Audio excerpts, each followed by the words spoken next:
Good morning. Well, it ain't over till it's over. And it ain't over till you quit.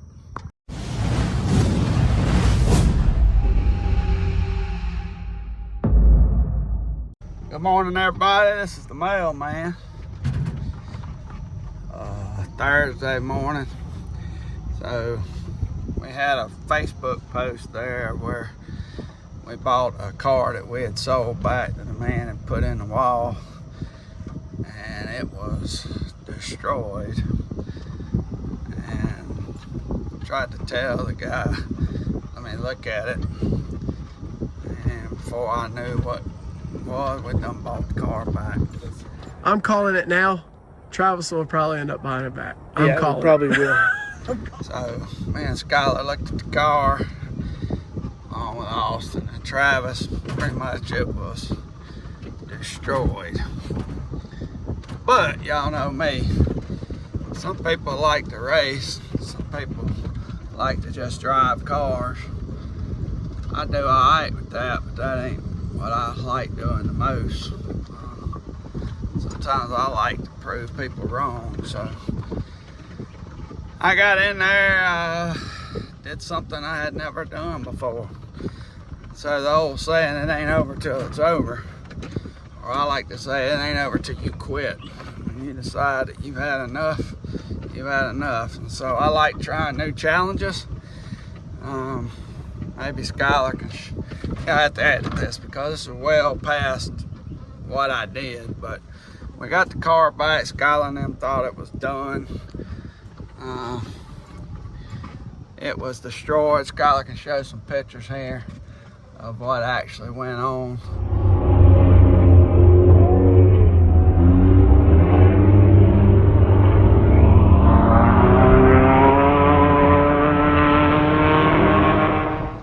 It took me a while to do this.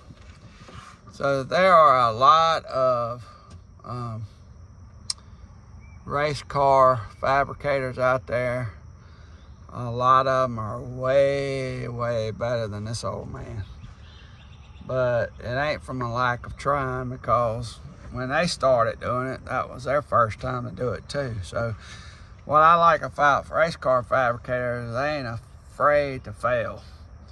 And so when I started this without Skylar and them really knowing what was going on, they thought I was going to pull the engine out and pull the motor out and pull the cage out and scrap the car. I decided, hey, let's try something I ain't never done before. So I put the car back together and went and won the first race with it. I knew it was a good car. I'd spent a lot of time getting the car ready. It is the 111 salvage race car that Travis has run for years and years. And so when we put it on Facebook, a lot of people said, man, I hope you have a video of it. Well, I didn't, because to be honest, sometimes I get a little, I don't know if you want to say intimidated or what it is, but like I said, there's a lot of really good fabricators, and I know I'll probably miss a lot of them, but I'll just mention some names. Some teams that inspire me that I'm not afraid to call and ask questions. Spy Race Team, JoJo and Philip and them Spy Race Team, they build their own stuff, and you know, it ain't always built the same way I build mine, but I do call JoJo and Philip a lot and get advice. Reed Christensen, if you hadn't seen that Outlaw Race Team, he puts a lot, what I like about him, he puts a lot of his stuff up there online so people can learn from it, which is what I'm gonna do here. So I'm basically gonna show you what I did on this. And like I said, Skylar have to edit this because this is a Thursday. He didn't even know I was doing this video for him. But hey, there's interest. I do things a little unlike other folks, so take my advice like you would anybody else's and bounce it off other folks like I do. I call people all the time and talk to them. So let me just show you what I did here. Alright, so Skylar can put pictures up of what we had, what I had, and so what I decided to do, basically what was happening, this shock tower and all this was crushed. All this was crushed. This was crushed. It was bent. This one ain't a good one to show you, but it's bent because this one's already bent. But the thing about these RSXs, they have a subframe on them. This one don't have it under it, but the subframe, and again, I'll get pictures for Skylar to show. It was bent. The steering rack was all bent. Everything was bent from about right here forward on this side, and right here where this one's bent forward on this side. So what I did was I got to looking at it, and they have places on here that are the factory spot welds. So basically I started cutting all these spot welds right here off, and if you can see, there's little holes right here. Those are factory spot welds. So basically what I did was I started grinding this stuff off, and you can see there's spot welds everywhere. This little tab up to this little tab down to there. There's some right here, right here, right here, all the way around to here. And what I had to do, and it took a while because I had not ever done this, and I started drilling them spot welds out. So this one here, when I drilled right in here, I got and was able to remove this plate because you keep going, and this is attached. So you had spot welds here. You can see right back here, there's spot welds all down in here. All this, and I just kept drilling spot welds. And then I've got a little wedge with a hammer, and I started removing plates. And if you look, there's even spot welds underneath. So it did take me quite some time, and I started drilling them out. And I got this separated up here. There's even, and I don't know if I can get you in there. I will later, but there's spot welds all the way back in that shock tower. Then you come all the way down here to the horn, and you can see spot welds, spot welds. There's spot welds all here, spot welds all the way back out here, spot welds, and then there's gonna be some that run underneath on the inside, outside, and on the inside. So you can see the steering rack gets in the way, so I removed the steering rack. And I basically just sat there and started drilling them holes out because I needed this whole section from the firewall forward, from the A-pillar up there forward. I needed all this because this was destroyed. It broke the half shaft. Of course, all the suspension was gone. And so I started drilling all that on one of our old cars out here. And you can see, we keep, and you know, I told Skylar, I said, hey, we need to start scrapping some of these bodies, but I'm glad we didn't. And so now I'm gonna show you the car that I actually did this on. And here is my donor car. So you can see right here, I'll move all this out of the way. You can see where I drilled holes. All these holes right in here, I drilled out. There was some underneath this horn. You can see them right down here. I drilled out. All these got drilled out. This was bent down, so I drilled them out and bent it up so I could get to these back here, because I couldn't really get back to these with my drill. So that plate I just showed y'all, I cut all this off, drilled all this out, and then took this plate off where I could drill from this direction to get to these holes. And basically, I removed the whole horn off of here. Now, I had never done that before. Did it take some time? Yeah. Was I nervous? No. The reason I wasn't nervous, because this is a donor car. It's crashed too, and guess what? My other one was destroyed too. So if I didn't make it and it didn't work, all I had to do was cut the cage out of the car and do the motor, just what Skylar and them thought I was gonna do.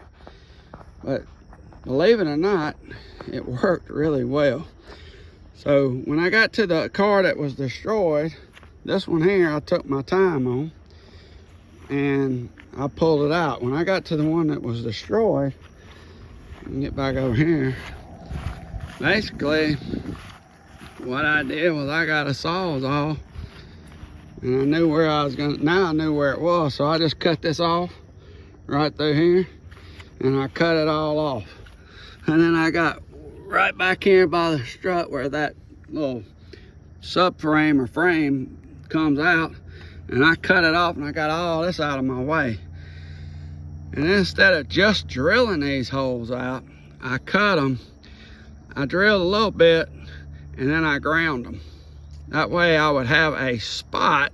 I drilled through this and made a dimple and then made little spots on this. What those spots did was let me line up to my old holes. And then when I got there to the old car, I didn't have holes going through my frame. I had little dimple spots, little marks, instead of drilling all the way through. And I ground all them off, which, hey, it might not be the way to do it, but that's the way I did it. And it left me a lineup hole, and then I drilled the part on this frame out a little bigger. And basically, I just shoved all that back on there, clamped all this back, and I lined every one of them holes back up. And I went to spot welding. Now, that might not have been the best way to do it. I don't know. But it worked. And I actually learned a whole lot off of it. Now, what about the other side? Well, I could have done the same identical thing on the other side, but it wasn't destroyed. So let me show you what I did. So on this side, when I pulled all my measurements, I saw that it was only bent the front horn. None of the suspension part was gone. And the motor mount, it had a little bitty bend right here. So I cut it in the bend. And I cut that bend off, and when I cut that bend off, I was able to straighten this back out. Now this one's straight, but the other one had a little crease in here and a crease back there. But when you can get in here, you can get in here like this, and you can hammer, put a hammer back here, and you can hammer a bunch of that stuff back out. It doesn't really matter a whole lot on these cars because you got the subframe underneath. So it don't have to be perfect. And what I did was I cut the horn off, and then when I got the subframe, bolted back under in 3 spots, this spot, and the new spot that would have been out here where that new horn and suspension was, I bolted it up, and basically all I had was just a bumper horn. And I just kept trimming this, taking my time, wasn't in no hurry. And I lined it up to this bolt that was in this subframe right out here, slid right up and down. And there was no binding and all that. And then I tack welded it. And then I bolted this one back up. Made it sure it was tight, made sure all 4 bolts were tight. And then I spot welded some more. Instead of welding it out, like Reed Christian would tell you, spot weld or tack weld, because if you need to move something, it's easier to do spot welds or tack weld. I took this bolt back out over here, and it came right out, and I put it right back in 2 or 3 times just to make sure nothing had moved. And then I basically welded this out. I got a good weld on that, a lot of good penetration. I might go back later, but I was in a hurry. I wanted to go race it to see that if the car was any good.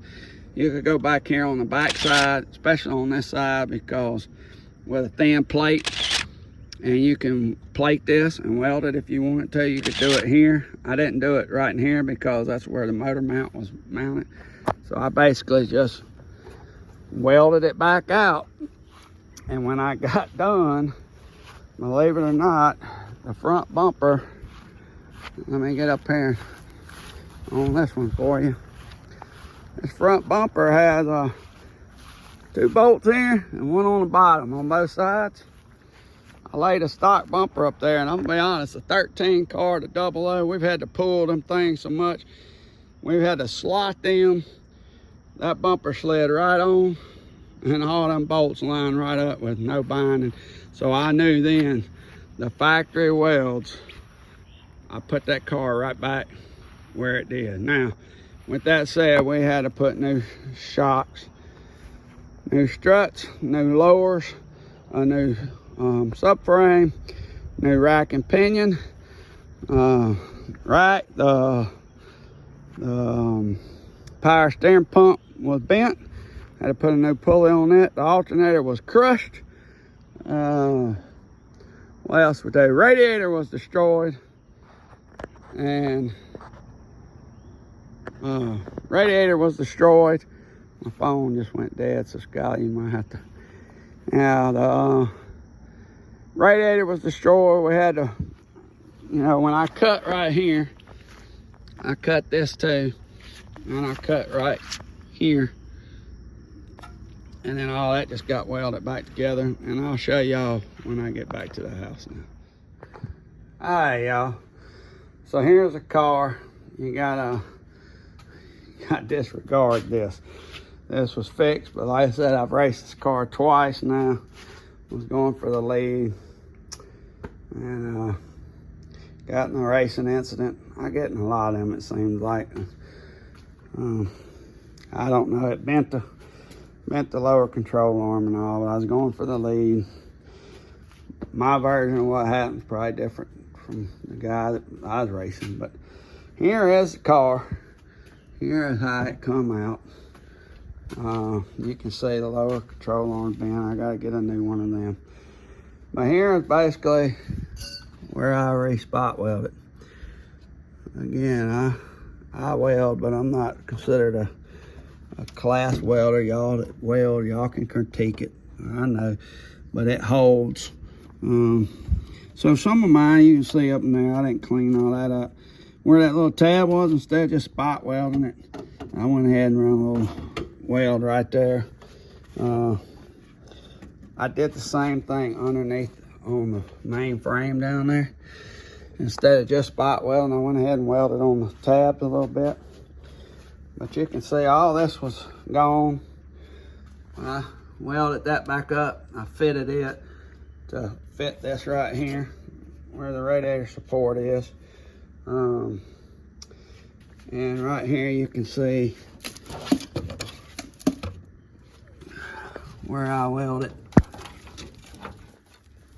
Right there on that, and it goes all the way around on this side too. It's all welded out. There's the subframe I'm talking about. It's got a bolt sitting right underneath here. I can show it to you. And I just bolted all that back in. Like I said, the rack got put back together. And then we just put the motor back down in here. And this alternator was destroyed. This power steering pulley was bent. This was messed up. Motor mounts were messed up. We had to get new motor mounts. This motor, and Skylar will show you, was all the way back to here. So it bent, even the headers back here got into the thing. So the guy hit the wall a ton. And I left the fenders and everything on there just because I like to try to see if I can fix things. I don't want to just replace things. That's what I would have done, is replace things. So this nose piece got tore off. It's all beat up, damaged. All this was in two pieces when I got it. I put it back together. It didn't even have all the pipe rivets in. Just trying to hold it together. On the front of this car, on this wrap, you can see this is part of the old wrap. Okay, and if I would have had time to do this the very first race, by all means, I would have done it, because I do not like to be disrespectful to people. But again, I was in a hurry. So look at there. Now, Fleming Family Raceway. If you hadn't watched them videos, go look. We're building a raceway, and yes, it's going to have banking, everybody. Okay, so what I did was I put one of our stickers right here over there. Well, his sponsorship went all the way over here. So I went to Walmart. You can see it. It's different. And I hand cut all this out the best I could to cover his sponsor up. Okay? I called other places like this one, Charlie Monster, Cajun Compact, hooked up Hot Shots, but this car had an M in front of it. The next race, I covered it. Okay? So, he had another emblem here. I covered it. Had another emblem here. I covered it. Is it professional? No. But by no means did I mean to disrespect anybody at any time. That's not who I am. I was merely trying to get a race car that I knew was a good car back on the track. And it looks like the M is moved there. It looks like I got to do some more work, but we done got rained out this week, so I got time to do it. If I can get this one off the lift, get in here and work on this car. So show y'all some of what I had to deal with. All right, so here's how hard he hit the wall. That is the subframe. You can see the lower control arm snapped it off. The knuckle snapped it off. Oh yeah, I forgot. I had to get new fans for this one over here too. Fans were destroyed. So this is the 4 bolts. So there's, let's see, there's a bolt here. One goes here, one here, and right here. You can see this side didn't take as much damage, but that's how much this one was wadded up. You can see right here. So this is our scrap trailer. Whenever we tear something up or we use stuff, you know, we race cars and we build cars. So there's scrap everywhere. So no, we don't have no picture perfect house out here with no cars all laying in the thing. There's a power steering thing. All this stuff I'm gonna try to recoup and get some money back. Axles were broke. There's a radiator. It was really crazy. Brand new radiator. I mean, brand on there. You can see the fan was gone in it. Here's another side of the shop tower. You can see how it's just cut in half because it was the part that was all that was destroyed. So I know this ain't me actually doing the work,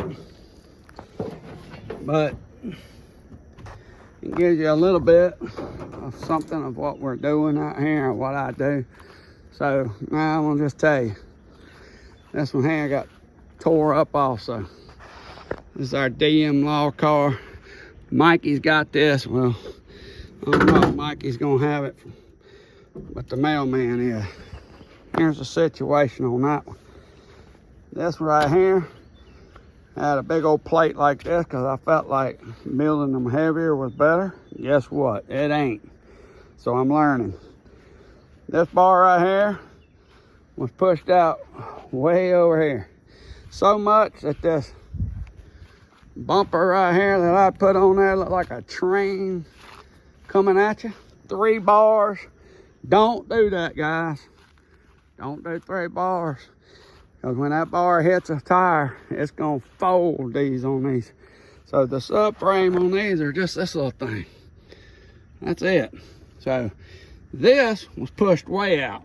This bar right here, like I said, was pushed way out. This was pushed so far over, that angle that was on here that we pulled off went through the oil pan of my motor.